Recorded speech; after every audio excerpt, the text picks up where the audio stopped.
दोस्तों, अगर आपने जेसन हॉरर स्टोरी के बाकी पार्ट्स अभी तक नहीं देखे हैं तो पहले आप उसे देख लें, वरना ये स्टोरी आपको पूरी तरह से समझ में नहीं आएगी। पिछली वीडियो में आपने देखा था जेसन को स्मैक लगाने के बाद गुल्ली और बुल्ली पुलिस की कार लेकर वहाँ से भागते हैं, लेकिन तभी वहाँ सोफिया दौड़ते हुए आती है और गुल्ली बुल्ली को आवाज लगाती है। बुल्ली सोफिया की आवाज सुनकर गाड़ी रोक देता है और फिर गुल्ली गाड़ी से बाहर निकल कर देखता है तो उसे सोफिया खड़ी हुई नजर आती है।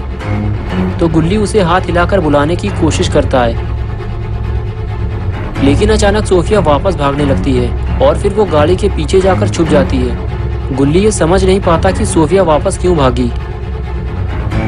तभी गुल्ली गाड़ी से बाहर निकलकर देखता है तो उसे पता चलता है कि सोफिया वापस क्यों भागी और अब गुल्ली और बुल्ली को भी यहाँ से निकल लेना चाहिए। गुल्ली गाड़ी के अंदर बैठता है और गुल्ली से कहता है कि जेसन को मारना बहुत मुश्किल है, इसलिए मैं जा रहा हूँ बाबा को बुलाने। तुम सोफिया को जेसन से बचाने की कोशिश करो। अगर हम दोनों यहाँ से चले गए तो जेसन सोफिया को मार देगा। गुल्ली ने बुल्ली की बात सुनते हुए कहा, ठीक है, तुम जाकर बाबा को लेकर आओ, मैं सोफिया को जेसन से बचाने की कोशिश करता हूँ। और फिर बुल्ली गाड़ी लेकर वहाँ से चला गया और बेचारा गुल्ली सोफिया की जान बचाने के लिए गाड़ी से नीचे उतर गया। और अब आगे की स्टोरी देखते हैं।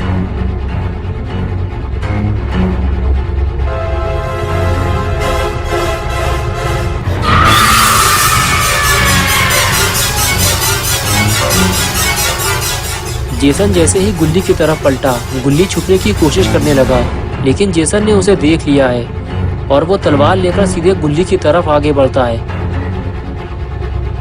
गुल्ली जेसन को अपनी तरफ आता देखकर फौरन वहां से भागता है और पहाड़ियों के ऊपर चढ़ने की कोशिश करता है। गुल्ली जेसन को सोफिया से दूर ले जाना चाहता है, इसलिए वो ऊपर की तरफ भागता है। उसे लगता है कि जेसन भी उसके पीछे पीछे आएगा, लेकिन जेसन ऐसा नहीं करता। वो गुल्ली को छोड़कर सोफिया की तरफ मुड़ता है। सोफिया जब देखती है कि जेसन ने उसको देख लिया है तो वो अंदर की तरफ भागती है, लेकिन जेसन भी उसके पीछे जाने लगता है।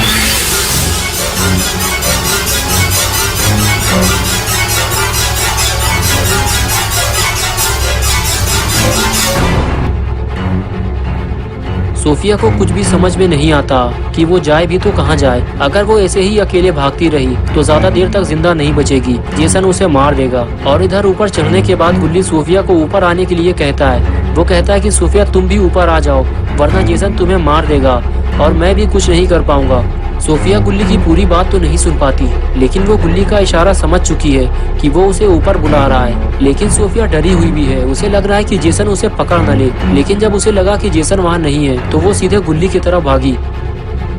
और जैसे ही गुल्ली ने देखा कि सोफिया उसकी तरफ आ रही है, वो उसकी हेल्प करने को तैयार हो गया और सोफिया का हाथ पकड़कर उसे ऊपर खींच लिया और कहने लगा, सुनो सोफिया, जब तक गुल्ली बाबा को लेकर यहाँ नहीं आ जाता तब तक हम ऊपर ही रहेंगे और ऊपर से ही जेसन पर नजर रखेंगे। इससे हमें पता चलता रहेगा कि जेसन कब कहाँ जा रहा है, और अगर वो ऊपर आता है तो हम उसे ऊपर आता हुआ देख सकेंगे और उसके ऊपर आने से पहले ही हम नीचे उतर जाएंगे और जैसे ही वो नीचे आएगा हम फिर से ऊपर आ जाएंगे। इसी तरह हमें ऊपर नीचे करते रहना होगा, बस हमारे पास यही एक रास्ता है, आओ मेरे पीछे। ये कहकर बुल्ली आगे चला गया और सोफिया भी उसके पीछे पीछे चली गई।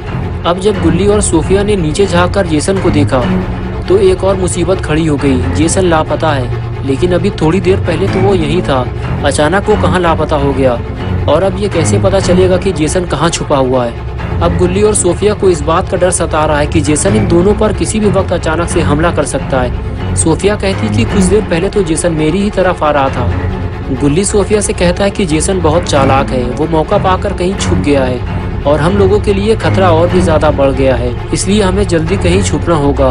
हम पर कभी भी और कहीं से भी हमला हो सकता है। मुझे लगता है कि हमें ऊपर ही कहीं छुप जाना चाहिए। अगर तुम्हें भी ऐसा लगता है तो जल्दी आओ मेरे पीछे। और उसके बाद गुल्ली और सोफिया दोनों अंदर की तरफ भागते हैं और वहीं कहीं पे छुपने की जगह ढूंढने लगते हैं। और कुछ ही देर में उन्हें एक ऐसी जगह मिल जाती है जहाँ वो बैठकर टाइम पास कर सकते हैं और जेसन को भी आते जाते देख सकते हैं।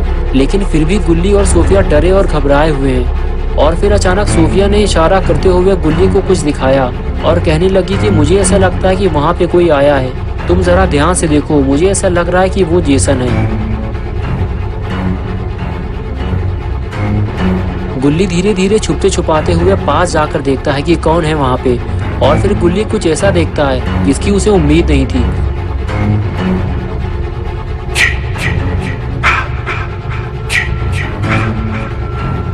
और फिर वो सोफिया के पास जाकर उसे बोलता है कि तुमने ठीक कहा था सोफिया, वो जेसन ही है। वो छुपकर हमें देख रहा था। इससे पहले कि वो हमारे पास आए हमें जल्दी नीचे उतरना चाहिए। ये कहकर गुल्ली और सोफिया दोनों वहाँ से फरार हो जाते हैं, लेकिन दोनों को नीचे जाते हुए जेसन ने देख लिया है।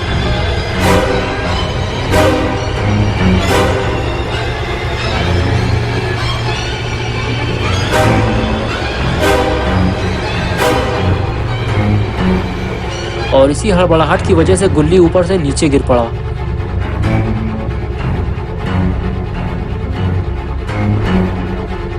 लेकिन अच्छी बात तो ये है कि गुल्ली को ज्यादा चोट नहीं आई और सोफिया ने जब गुल्ली को उठाया तो वो उठकर खड़ा हो गया और फिर दोनों जेसन से अपनी जान बचाकर वहां से भाग खड़े हुए। Don't stop, Jason. They deserve to die. Make them suffer like we did.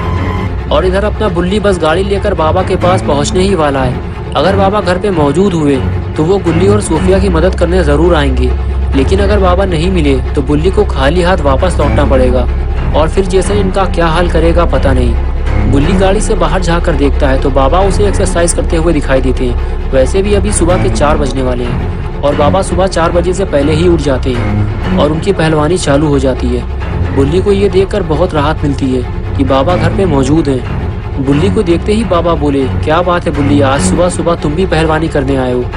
बुल्ली बोला, मैं पहलवानी करने नहीं आया, मेरी स्कूटर का पेट्रोल खत्म हो गया था तो मैं और गुल्ली जल्दी घर पहुंचने के चक्कर में एक गलत रास्ते पे चले गए थे। वो पूरा एरिया जेसन का था और वो एक खूनी है और न जाने वो कितने लोगों को हमारे सामने मार चुका है। अगर आप जल्दी वहाँ नहीं पहुँचे तो वो गुल्ली के पेट में तलवार घुसा के सारा माल मसाला बाहर निकाल देगा। बाबा ने जब ये सुना तो वो गुस्से में आ गए और फिर वो अपने घर के अंदर चले गए और बुल्ली उनके बाहर आने का इंतजार करता रहा।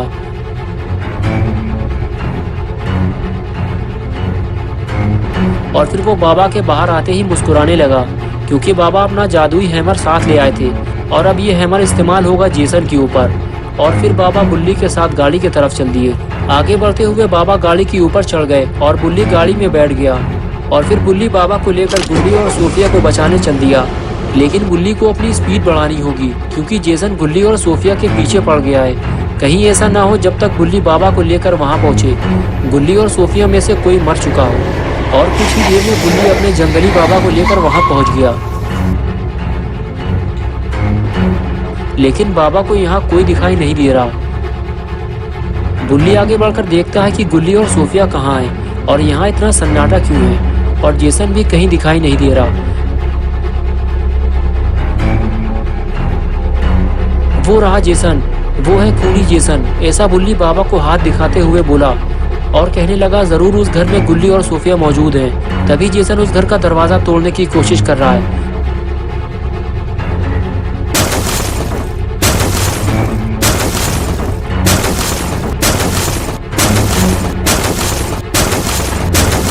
और फिर बुल्ली जेसन के पास जाकर कहता है कि जेसन तुम्हारी मौत का वक्त आ गया है, तैयार हो जाओ मरने के लिए।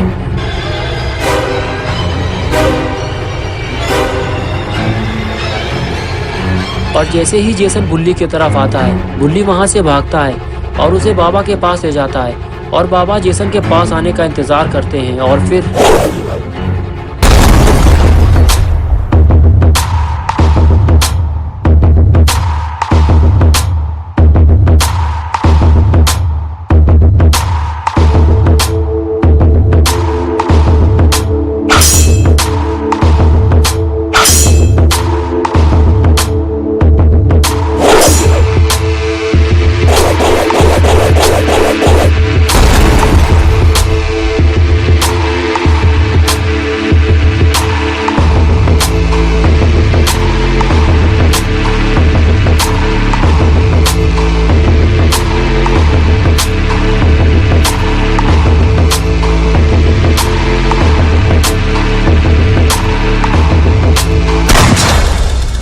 Jason, my boy, do you know what your gift is? No matter what they do to you, you cannot die. You can never die. अरे ये क्या, इतना मार खाने के बाद भी जेसन उठ गया। अब ये पीछे से बाबा पे हमला करेगा। लेकिन तभी गुल्ली ने चिल्लाते हुए बाबा को बताया जेसन पीछे से हमला करने वाला है। और बस फिर क्या था, बज गई जेसन की घंटी।